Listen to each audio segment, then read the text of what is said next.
Do you want to bust those journaling myths so you can slide into the dreams and stream of your own creativity with greater ease? You're in the right place. I'm Elizabeth Wells, and I have been doing this since forever.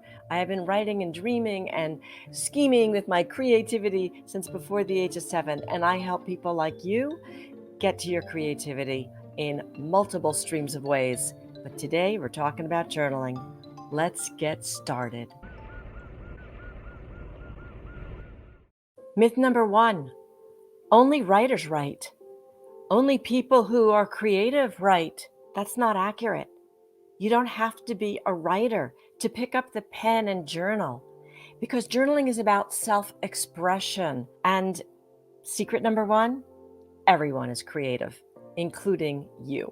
Here's a short list of people who've kept a journal through life. Presidents, explorers, yes, artists and healers and dreamers and schemers and all of them. But it's not about art, writing.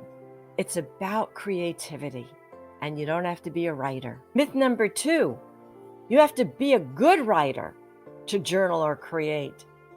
The idea of good or bad or right or wrong is best left outside the door when you begin to journal, because it's a place where you can germinate ideas, freely brainstorm, and explore your creative life.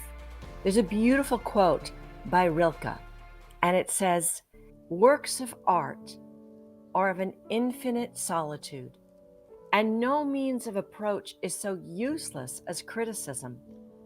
Only love can touch and hold them and be fair to them. Always trust yourself and your own feeling as opposed to argumentations, discussions, or introductions of that sort. If it turns out that you are wrong, then the natural growth of your inner life will eventually guide you to other insights." So secret number 2, criticism in journaling is useless. Thumbs down on criticism when you are journaling and expressing yourself and exploring your creativity. It'll stop your brilliance in its tracks. It's a powerful force, the critical voice, and not to be toyed with when you're writing to express yourself freely. I kind of like to reframe that Rilke quote for us today. Here it is. When it comes to journaling, there's no means of approach that is so useless as criticism. Love, inclusivity, belonging, connection to yourself or other can be the grounding force of your desire to create and your desire to journal. Always trust yourself or your own feelings as opposed to argumentations, discussions, or introductions of that sort. Your inner life will eventually guide you. Myth number 3, writing and journaling are hard. The secret is it's not hard when you have the right container to put your words and your thoughts into. What does that mean? So I think prompts are great. When I teach, I might use them. But I also use these wide containers that you can put any prompt into. So for example, there's a video I did, and it's called Writing from the Present Moment. It's about writing from the present and the present to the past to the present. You can check it out. So it's having a container you can drop something you're writing, your ideas, your thoughts into. For example, say I want to reflect or write or journal about my trip to the Near East.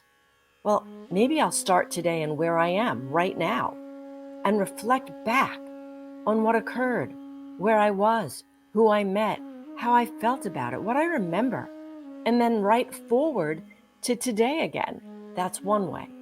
Or maybe you felt hurt by something in the past and you want to start where you are today, and you can write to that hurt with greater presence, perhaps new perspective, understanding, and then write yourself forward to where you are today.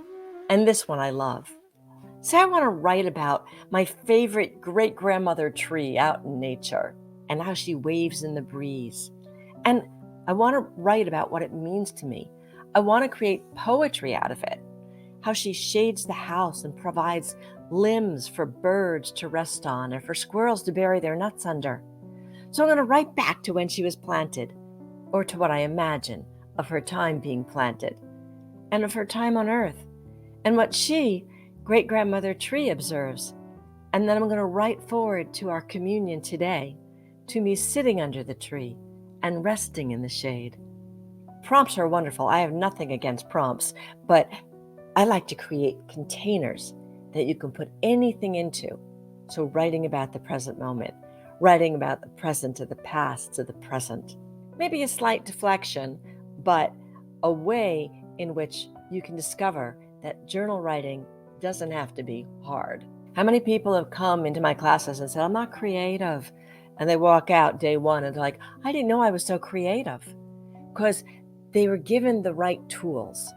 Because going back to the secret, everyone is creative. Myth number 4, journal writing is only for catharsis and healing. Let me tell you, I started writing stories when I was a child, before the age of 7. That's why I wanted to write.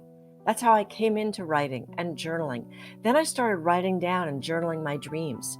And then only later did I discover the cathartic and healing aspect of writing. Journaling is as much about creativity as it might be for somebody else about catharsis and healing. It is a place to explore the zillions of creative gems that you have inside your body, heart, mind, and soul right now. Right now. So many decades ago, I went to India and I journaled about it with not a clue of what I was going to do with them. I was just writing. It's not like I had any mission for my journals, but I just wrote to express myself, to capture the moments of the people, the land, the colors, the smells of India. And when I came back 6 years later, those journals worked themselves into a one-woman show that I still perform today, all starting from journal writing, just because I wanted to explore and remember through the written word that has now catapulted itself onto a stage show. You never know what your journal today is going to bring you tomorrow. It's not always about healing and catharsis. Sometimes it's about the creative. 3 more myths to go. If you are getting any value from this, please press the subscribe button and the bell so you will be alerted to when the next video is coming along. Myth number 5. Oh, this is a big one. You need to be consistent.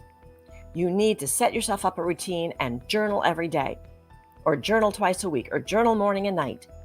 Who made that rule up? That's like the old school teacher. No, not at all. Journaling is not about making another rule up. It's not a place to be shamed.